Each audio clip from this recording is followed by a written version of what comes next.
When David's time to die drew near, he commanded Solomon his son, saying, I am about to go the way of all the earth.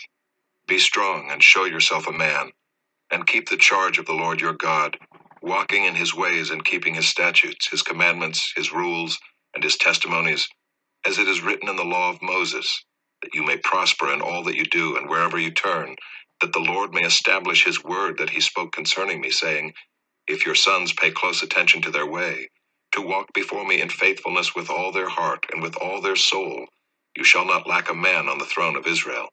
Moreover, you also know what Joab the son of Zeruiah did to me, how he dealt with the two commanders of the armies of Israel, Abner the son of Ner, and Amasa the son of Jether, whom he killed, avenging in time of peace for blood that had been shed in war, and putting the blood of war on the belt around his waist and on the sandals on his feet.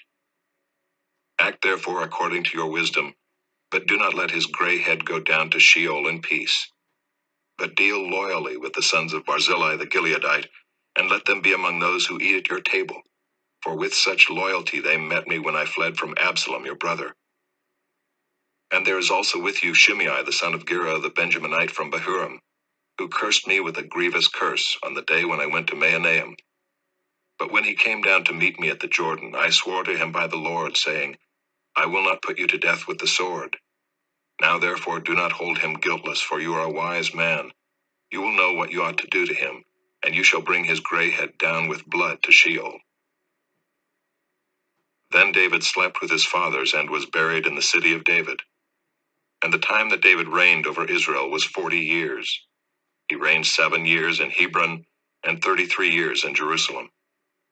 So Solomon sat on the throne of David his father, and his kingdom was firmly established.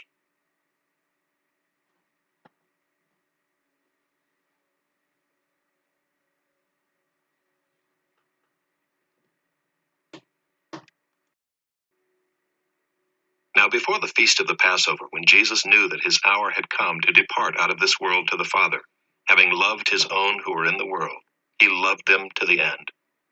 During supper, when the devil had already put it into the heart of Judas Iscariot, Simon's son, to betray him, Jesus, knowing that the Father had given all things into his hands, and that he had come from God and was going back to God, rose from supper. He laid aside his outer garments, and taking a towel, tied it around his waist. Then he poured water into a basin and began to wash the disciples' feet and to wipe them with the towel that was wrapped around him. He came to Simon Peter, who said to him, Lord, do you wash my feet? Jesus answered him, What I am doing you do not understand now, but afterward you will understand. Peter said to him, You shall never wash my feet. Jesus answered him, If I do not wash you, you have no share with me. Simon Peter said to him, Lord, not my feet only, but also my hands and my head. Jesus said to him, The one who has bathed does not need to wash except for his feet, but is completely clean. And you are clean, but not every one of you.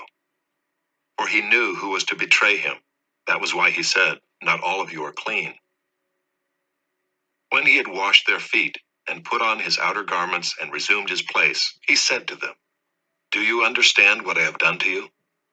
You call me teacher and Lord, and you are right, for so I am. If I then, your Lord and teacher, have washed your feet, you also ought to wash one another's feet.